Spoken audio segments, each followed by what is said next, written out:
Okay, how were the Nazis able to make full use of the opportunities that present themselves to them in the 1930s, early 1930s?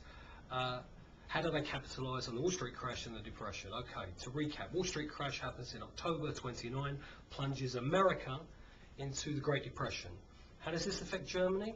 Well, it affects the whole of Western Europe, it affects all the industrialised nations, but it affects Germany particularly hard because Germany had lent huge sums of money off of the Americas in 1924, the so-called Dawes Plan, to get back on their feet and to be able to start paying the reparations to Britain and France and Belgium.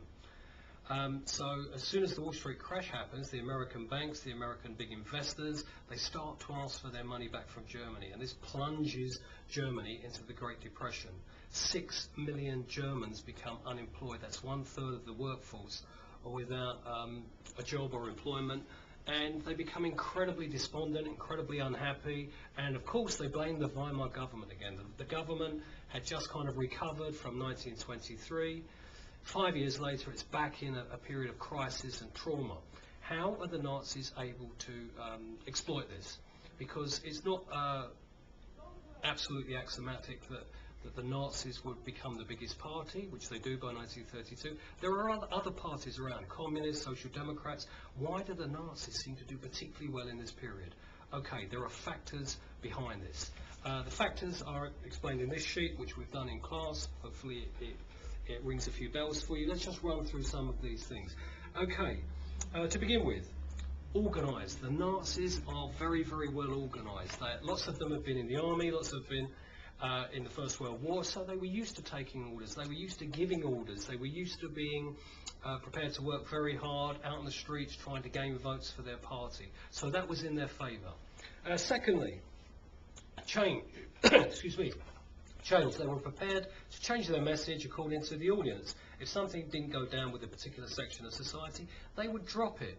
It didn't mean that they would remove it from their program, but they emphasized something else. They tailored their message according to the audience.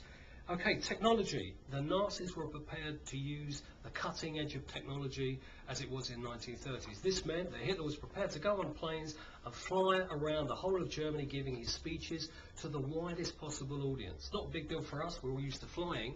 In the 1930s it was. Hitler is also prepared to go on the radio and spread the message to, again, a widest possible audience. So these two things help spread the Nazi message. The opposition. O is for opposition in this particular diagram. The opposition always outnumbered the Nazis if you add them all together, but they never acted in combination with each other. They were always fighting each other rather than realizing that the Nazis were the real serious problem, so therefore they underestimated Hitler and they didn't realize how dangerous he was and how powerful he would become until it was too late. The opposition was weak.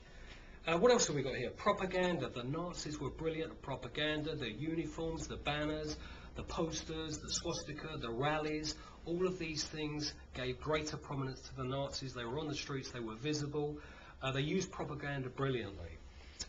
Business. Why is that there? Because big business, the big rich employees in Germany, or many of them, begin to support the Nazis, begin to give Hitler huge sums of money to fund the election campaigns that are happening in the 1930s, which means that the Nazis can campaign for longer and more successfully than other parties. This is very important for Hitler.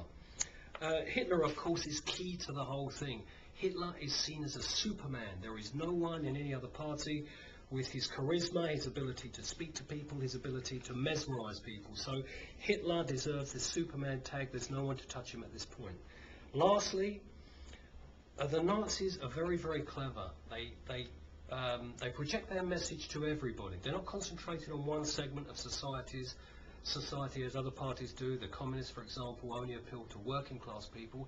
The Nazis will appeal to working class people, to middle class people, to upper class people, to men, to women, to people who live in the town, and particularly to people who live in the countryside. So their appeal is very broad. If we look at all of these factors together, we can see that the Nazis are particularly adept at picking up votes in this crucial period after the Wall Street crash in the Great Depression. It will lead to them becoming the biggest party in the parliament, in the Reichstag, by 1932.